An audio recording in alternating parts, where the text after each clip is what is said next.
Persis seperti itu, Natalie merasa jiwanya telah dibangunkan. Aku melakukan semua ini karena aku tidak ingin kau pergi. Ya Tuhan, dalam sekejap, Natalie merasa hatinya hampir meledak.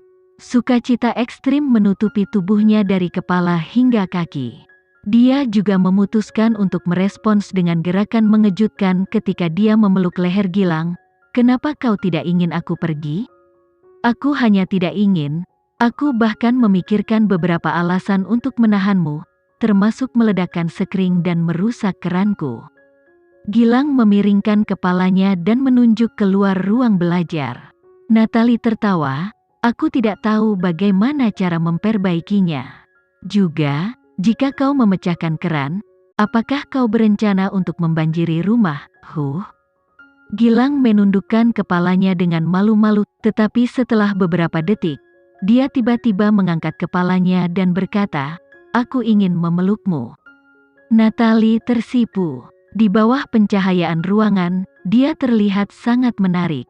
Dia perlahan mengambil satu langkah ke depan dan pindah ke pelukan Gilang. Gilang sebenarnya cukup gugup, tapi dia masih mengulurkan tangannya dan melingkarkannya ke Natalie dengan erat. Sebenarnya dia tidak menahan diri. Meskipun pelukan itu begitu erat hingga terasa sedikit menyakitkan, bagi Natalie, itu adalah rasa sakit yang manis. Jadi dia membiarkan Lukas terus memeluknya, ketika mereka mendengarkan detak jantung masing-masing. Malam ini jangan pergi, di luar benar-benar turun salju. Ekspresi Natalie berubah ketika dia menjawab dengan cemas, aku menolak untuk mengambil bagian dalam hubungan seks sebelum menikah. Ketika seseorang mengatakan mereka hanya ingin mencicipinya sedikit, mereka semua bohong. Gilang terdiam. Natalie menyadari bahwa dia terlalu berterus terang, jadi dia dengan cepat mencoba menjelaskan. Aku hanya ingin melihatmu, Gilang tiba-tiba memotongnya. Sama seperti malam itu ketika aku demam dan kita masing-masing tidur di sofa kita sendiri. Natalie menyadari bahwa dia benar-benar salah mengartikan niat Gilang. Wajahnya menjadi lebih merah. Keduanya dengan cepat merapikan ruang belajar bersama, berjalan ke ruang tamu bersama-sama dan duduk di sofa. Malam itu, pemanas menyala sementara Gilang menyaksikan Natalie tidur. Tiba-tiba dia tertawa lembut. Sama seperti ini, cukup bagus. Semalam, Natalie bermimpi, itu adalah mimpi yang indah. Sangat cantik sehingga dia tidak ingin bangun. Dia hanya ingin bersama Lukas selamanya. Di besok paginya, Gilang dan Natalie tiba di Hyatt Regency bersama. Alexa menganalisis ekspresi di wajah mereka, dan memperhatikan rasa malu Natalie. Dia segera tertangkap, jika ada kabar baik, tidak tahukah kakak bagaimana cara membagikannya secara langsung? Natalie duduk di samping Alexa dan tersenyum santai, aku tidak punya waktu untuk memberitahumu tadi malam. Jadi, apa kalian benar-benar bersama? Alexa bertanya dengan ragu. Natalie mengangguk. Kedua kehidupan kita berputar di sekitar industri ini. Mampu bertemu seseorang yang kita sukai bukanlah tugas yang mudah. Meskipun aku masih merasa sedikit sadar diri, aku akan mencoba yang terbaik untuk mengatasinya. Perbedaannya hanya 2 tahun, siapa yang peduli tentang itu? Tentu saja aku. Itu tidak sulit untuk dihadapi. Makan makanan yang sama denganku untuk sementara waktu, aku jamin kakak akan semakin cantik. Natalie memikirkan makanan bergizi Alexa, dia belum pernah melihatnya makan ramen atau nasi. Dia juga melakukan banyak latihan untuk mempertahankan bentuk tubuhnya. Namun, Natalie tidak dapat menyangkal bahwa tubuh Alexa memang sempurna. Ketika waktu itu tiba, kakak tidak perlu khawatir kalau tidak cocok dengan Gilang. Gilang berdiri di luar pintu.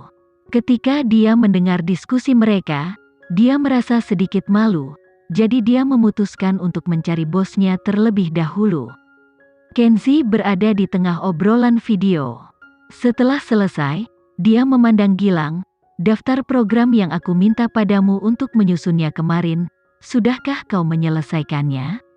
Tentu, Gilang menyerahkan informasi itu kepadanya. Hubungi studio televisi. Beritahu mereka Alexa setuju untuk pergi super venue dalam waktu 10 hari, Kenzi memerintahkan. Tapi, bagaimana dengan cedera Nyonya? Lakukan saja, aku punya rencana, Kenzi meyakinkan.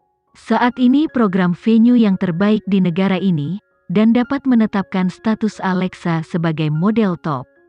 Artis manapun yang mendapat kesempatan tampil di super venue sangat populer, cakap, dan menerima umpan balik positif dari para profesional industri. Adapun Alexa, dia adalah Black Belly dalam semua aspek. Yang terpenting, undangannya datang langsung dari penyelenggaraan program, karena dia memiliki lebih banyak poin pembicaraan daripada beberapa aktor dan aktris top. Meskipun waktu pemulihan yang diperkirakan untuk cedera Alexa adalah setidaknya 10 hari, venue tidak akan mengharuskannya untuk mengambil kebagian dalam aktivitas berat, jadi itu tidak banyak menjadi beban baginya. 2 hari kemudian, Alexa nyaris tidak berhasil bangun dari tempat tidur. Saat dia duduk di ruang tamu menonton TV, sebuah berita menarik muncul. Kemarin pagi, salah satu reporter kami menerima berita bahwa model terkenal Alena pernah terlihat menuju ke kamar hotel dengan sutradara terkenal, hanya 3 hari setelah mengumumkan kemundurannya. Setelah itu, sebuah video tidak senonoh diedarkan secara online dan sutradara terkenal itu diselidiki. Ternyata sutradara terkenal itu sebenarnya adalah seorang penipu, membuat model yang dulu terkenal itu tidak berbeda dengan siapapun dengan nasib buruk. Setelah kejadian itu, reporter kami mengkonfirmasi dengan rumah sakit bahwa Alena telah melakukan upaya bunuh diri yang gagal, dan saat ini sedang melakukan pemulihan. Foto-foto yang diperoleh dari rumah sakit menunjukkan perubahan besar dalam penampilan sangat layu. Dia pantas mendapatkannya. Natalie berseru di TV saat dia duduk di samping Alexa, tapi reaksi Alena ini terlalu ekstrim. Lagi pula, dia yang mencari masalah. Alexa bersandar di bantal di belakangnya dengan ekspresi misterius. Sulit menebak apa yang ada dalam pikirannya ketika wajahnya tetap tenang luar biasa.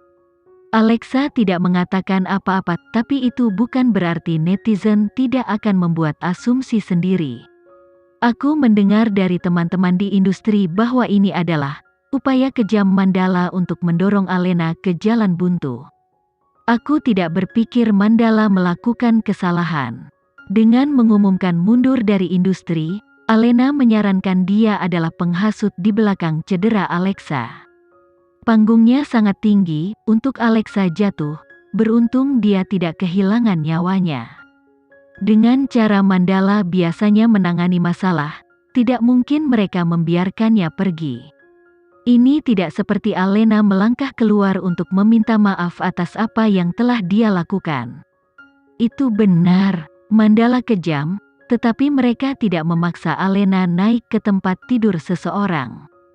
Jika dia ingin mundur, dia seharusnya mundur dengan bersih, tidak ada yang ingin repot-repot melakukan apapun padanya. Apapun itu, ini adalah bukti bahwa orang-orang di Mandala tidak boleh tersinggung.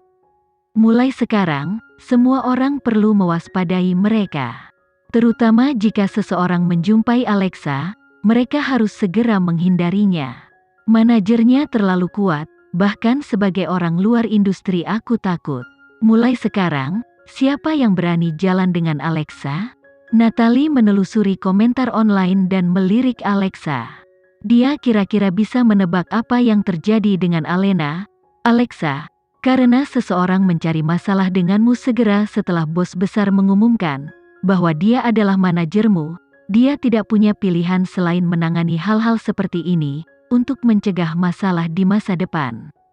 Yang terpenting, bos besar tidak memaksa Alena untuk melakukan hal yang dia lakukan. Apakah kakak pikir aku pemalu? Alexa tiba-tiba tertawa, tentu saja, aku tahu motifnya. Aku hampir lupa, jika soal memanipulasi, ini persaingan ketat antara kalian berdua. Natalie menyadari kekhawatirannya tidak ada gunanya. Bagaimana dia bisa khawatir tentang Alexa yang merasa tindakan Kenzie itu kejam? Cukup melihat diskusi netizen, sudah jelas, Alena bertemu dengan nasib ini sepenuhnya karena ulahnya sendiri.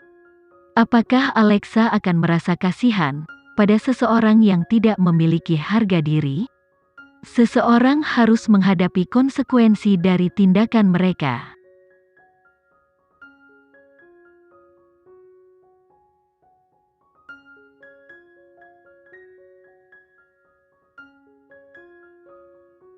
Sekian dulu ya video kali ini, kita lanjutkan lagi videonya di lain waktu.